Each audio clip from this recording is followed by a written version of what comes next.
சரிங்க. இன்னைக்கு ரூல் 14 இப்ப பாக்கலாங்க. ரூல் 14 வந்து என்னதுன்னா, இத ஆல்ரெடி இந்த 120 ரூல்ஸ் புக்ல முக்காவாசி ரூல்ஸ் வந்து ரிப்பீட் ஆயிட்டே இருக்கும். இல்ல பழைய ரூல்ஸ்ல ஒரு சின்ன சேஞ்ச் இருக்கும். அந்த மாதிரி தாங்க இருக்கும். இப்ப நம்ம லாஸ்ட் வீக் என்ன படிச்சோம்? ஒரு சென்டென்ஸ் வந்து அட்வர்பால ஸ்டார்ட் ஆகுது அப்படின்னா, அத வந்து அதுல வந்து என்ன ஆகும்? அட்வர்புக்கு அப்புறம் நம்மளோட சப்போர்ட்டிங் வெர்பு வரும். அதுக்கப்புறம் நம்ம சப்ஜெக்ட் வரும். அதுக்கப்புறம் நம்ம மெயின் வெர்பு வரும் அப்படின்னு பார்த்தோம். ஓகேவாங்க? இது பார்ஷியல் இன்வர்ஷன் அப்படின்னு பார்த்தோம்.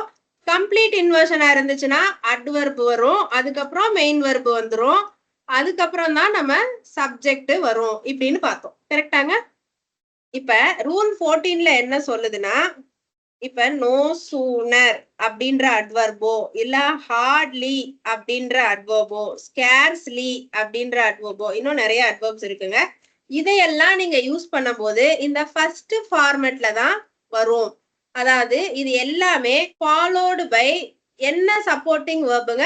ஏதோ ஒரு சப்போர்ட்டிங் வேர்பால தான் ஃபாலோ ஆகும். Mostly had. ஓகேவாங்க? இப்ப இந்த அட்வர்ப்ஸ் எல்லாம் வந்துச்சுன்னா பார்ஷியல் இன்வர்ஷன்ல தான் வரும். அப்படின்னா என்ன அர்த்தம்? இந்த அட்வர்ப்ஸ்க்கு பின்னாடி எல்லாம் கண்டிப்பா சப்போர்ட்டிங் வெர்ப் தான் வரும். அதுக்கப்புறம் தான் நோ சூனர், ஹார்ட்லி, ஸ்கேர்ஸ்லி இன்னும் நிறைய இருக்கு.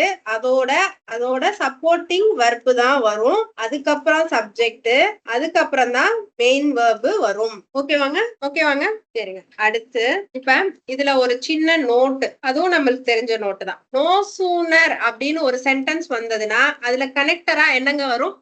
தேன் தான் வரும். இப்ப இது போக நம்ம வந்து ஒரு சில இதெல்லாம் படிச்சோம் இல்லையா? ஹார்ட்லி, கேர்ஸ்லி இந்த மாதிரி எல்லாம் வந்தா என்ன கனெக்டர் வரும்னா வென் வரும். ஓகேவாங்க? பேர்லி. ஓகேவாங்க?